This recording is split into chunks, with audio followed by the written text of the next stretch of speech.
Please like, share, and subscribe to Kalingup JP for more videos. So yun, una sa lahat, magandang araw po sa ating lahat mga kalingap. Kamusta po kayo?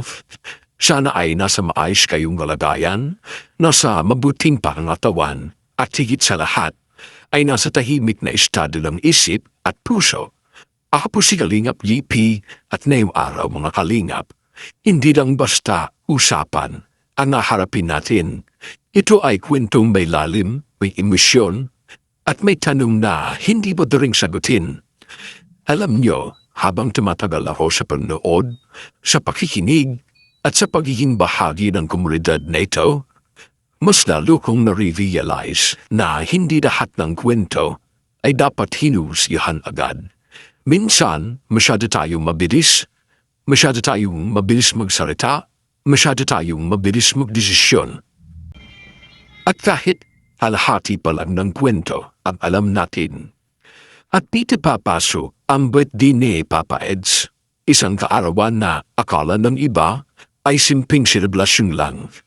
Pero sa totoo lang, simbolo ito ng pagod, sakripisyo, pananampalataya, at patuloy na pagtindig kahit maraming pinagdadaanan. Hindi biro ang dami ng inaasikaso, hindi biro ang bigat ng responsibilidad, at hindi biro ang pressure. Lalo na kung alam mong maraming mata ang nakatingin sa iyo. Pero sa kabila ng lahat ng pagod, masasabi ko, at paninindigan ko to, naging makabuluhan at successful ang birthday ni Papa Eds, hindi dahil perfecto ang lahat, kundi dahil ramdam mo ang tunay na pasalamat. Ramdam mo na ang bawat blessing ay may pinanggalingan, at ang bawat ngiti ay may kasamang kwento. Sa dami ng blessings na dumating, sa dami ng taong nagpakita ng suporta, halos hindi na maisa-isa ni Papa Eds ang pasasalamat. At dito ko gustong huminto, sandali, at magbigay ng opinyon kasi mahalaga ito. Sa panahon ngayon, bihira ka na makita ng taong marunong pa rin magpakumbaba kahit marami nang natatanggap. Bihira ka na makita ng taong marunong pa rin tumanaw ng utang loob kahit pagod na. Kaya may isang bagay na dapat nating i-recognize. Yun ay ang gratitude. At malinaw na malinaw yan sa mga nangyayari. Pero siyempre, hindi mawala ang tanong ng bayan. Yung tanong na paulit-ulit kong naririnig, nababasa at minsan kahit hindi na tinatanong ng direkta, ramdam mo na nasa isip ng lahat. Nakapunta kaya si Beyonce sa birthday ni Papa Eds at dito na ako magiging mas prangka.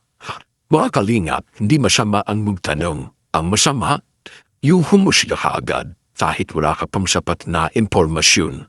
Hindi lahat ng hindi natin nakita ay nananahulugang wala. At hindi lahat ng tahimik ay nananahulugang may tinatago.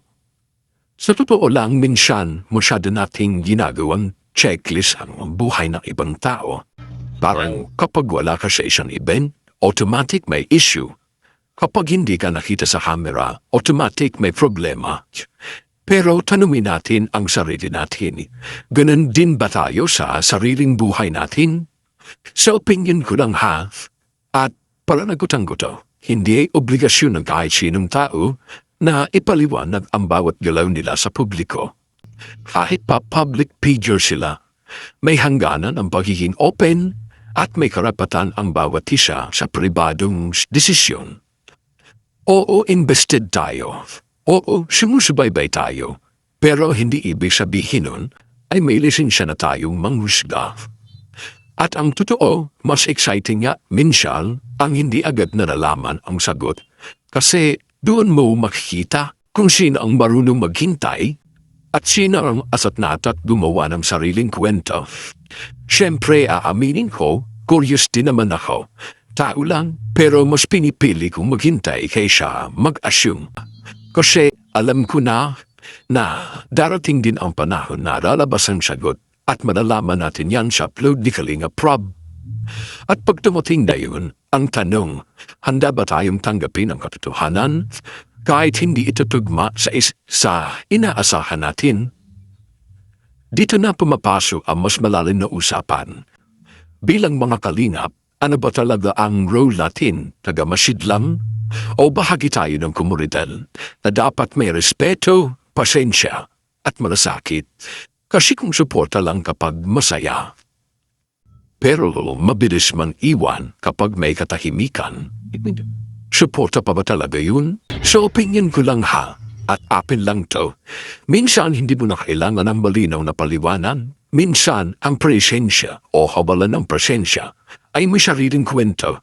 At bilang mga manonood, bilang mga kalingap, responsibilidad natin na maring maingat sa panghusga. Hindi lahat ng hindi natin nakikita ay may masamang ibig sabihin at hindi lahat ng nakikita ay buong katotohanan. Pero siyempre, hindi rin mawawala yung mga tanong na gusto nating itanong. Ano sa tingin nyo? Importante ba na? Importante ba talaga ang pagpunta o mas mahalaga ang intensyon? Sa mga ganitong okasyon, sino ba ang mas dapat intindihin? Ang sarili o ang sasabihin ng iba? Hanggang saan ba ang limitasyon ng pagiging public figure pagdating sa personal na desisyon? Magandang pag-usapan yan mga kalingap kasi dito tayo natututo bilang komunidad. At habang pinag-uusapan natin yan, ang lahat ng ito, huwag nating kalimutan ang mas malaking larawan. Patuloy po nating suportahan ang matubang family, sina Kuya Bal, Kalingap Prab, at ang buong team Kalingap. Hindi lang kapag may saya, hindi lang kapag may giveaway, kundi pati kapag may mga panahang tahimik, pagod, at puno ng tanong. At magawa tapusin, gusto kong iwan sa inyo ang ilang tanong na sana ay pag-isipan natin, hindi lang i-comment. Hanggang saan ba ang karapatan ng publiko sa personal na buhay ng isang tao? Mas mahalaga ba ang paliwanag o ang respeto kahit walang paliwanag? At kung tayo ang nasa posisyon nila, magiging matatag kaya tayo sa harap ng opinyon ng iba? Muna kalinga, ang kwentong ito ay hindi lang tungkol sa birthday, hindi lang tungkol sa kung sino ang pumita o hindi. Ito ay tungkol sa pag-unawa, pananaw at pagiging tao. Ako po si Kalingap JP, maraming salamat sa inyong oras, sa pakikinig at sa patuloy na suporta. Abangan natin ang susunod na mangyayari, pero sana habang naghihintay tayo, piliin natin ang respeto kaysa ingay at paghintindi kaysa panghusga. Salamat po talaga, grabe, sobrang daming blessings guys, nakakatuwa po. At at the same time nakakaya kasi halos sa atin lang yung blessings, nakakaano baga. Pinapanood tayo tumanggap ng mga gifts sa harap ng maraming tao. Medyo awkward ang dating. Mas gusto ko pag ganun personal eh. Bira. Nakakaano pag ganun kasi nakakahiya. Hindi ako sanay makuha ang spotlight tapos ganun pa. Ganun pa ang mangyari. Pero yun nga, yung mga regalo po nyo ay hindi natin babaliwalain dahil sa tulong nyo po kung bakit tayo ganito, nagiging mas maganda ang takbo ng channel, yung suporta po ninyo, at dahil doon mas pagbubutihin po natin. Salamat po sa lahat ng regalo. Thank you so much.